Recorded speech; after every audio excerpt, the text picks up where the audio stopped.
Well, welcome once again. As I mentioned last time, that I was going to go through a few days talking about ways that you can develop a regular habit of Bible reading and Bible study in your personal life, and pointed out that one of the things the Bible tells us very clearly is that if we're going to live lives that are prosperous and successful, which in other words we operate with God's wisdom, we have to have the foundation of knowledge that the Bible provides us for. It's the Bible that gives us the grid through which we look at the circumstances in our life and make the right and the correct choices. And so I want to continue on that. I talked about that yesterday, but today I want to talk about translations, because one of the most common frustrating points for people is, which Bible do I read?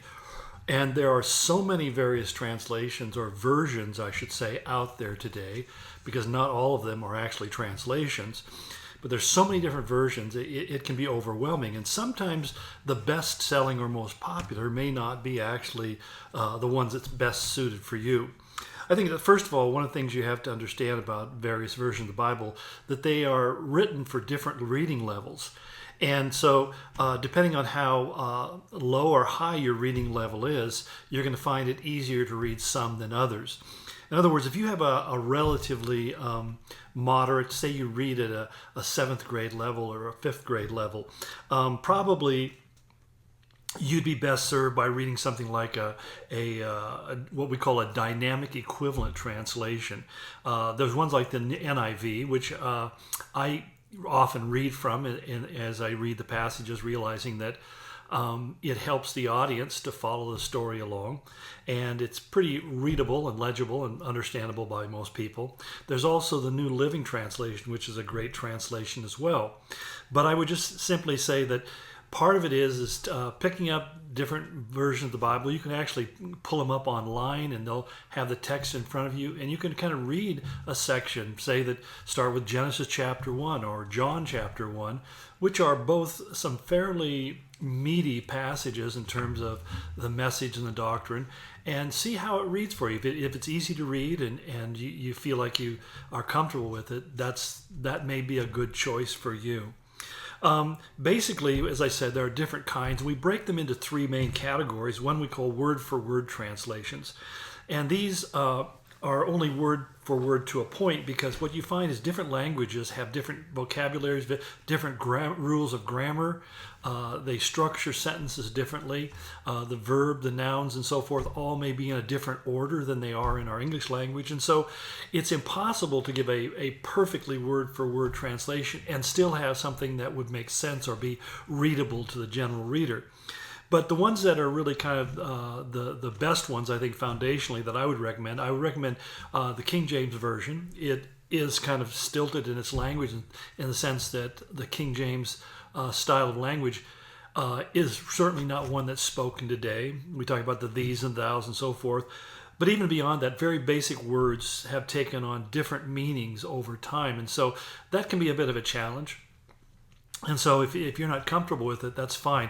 Personally, I love the King James. I read it for 20 years before I started reading in other versions.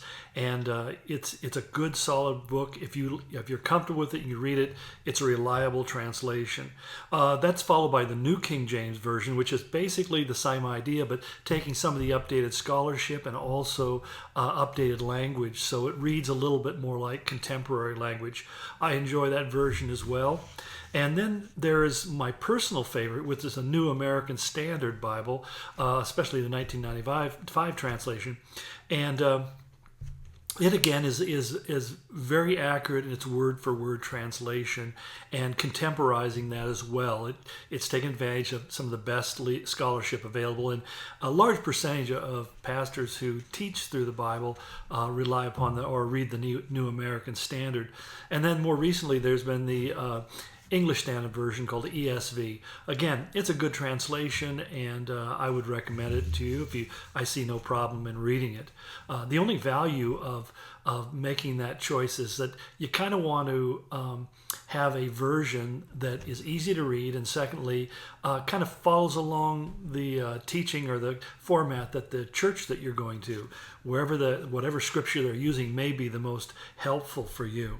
Now, there's a third category we call the paraphrased version. Excuse me. The second category is the dynamic equivalents, and that's why I talked about the NIV and the NLT, where they have really, instead of when they've come to certain passages that have long colloquial meanings that don't really fit into our culture today.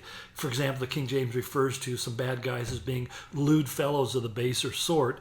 You know, I love that phrase. I love to throw it out, but it's not something that most people understand what you're talking about. And the NIV and the NLT will come to passages like that, and they'll take liberty to translate that into something that they hope is equivalent. But they aren't quite as literal as you would have with the King James, the New King James, or the NASB. And then thirdly, there's what we call the paraphrased versions. And there are a lot of these out there, and I struggle with some of them.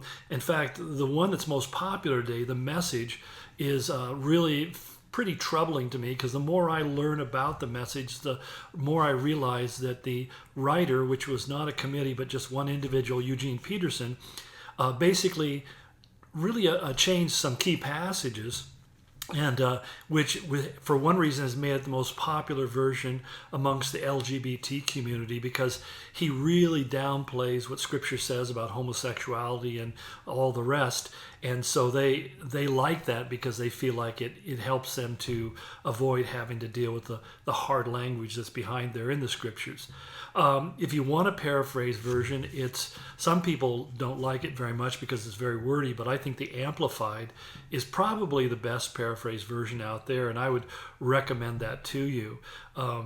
But right now, they say the Message is the most popular, and I think it's the one with the most problems, and I certainly don't recommend it. You may be wondering, why are there so many different Bible translations? Well, part of it is economics. Every time they print a new version of the Bible, that opens up a new market of sales.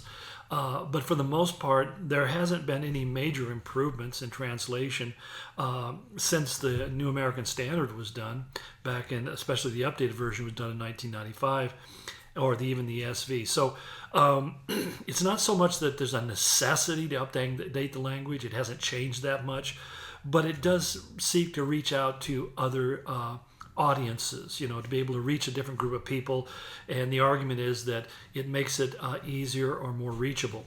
One thing I think to keep in mind is there has never been any major false doctrine that has ever come into the church through a translation.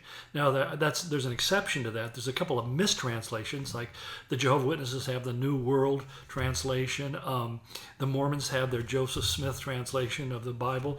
And these have things in there that are deliberate mistranslations in order to basically substantiate their claims that aren't biblical.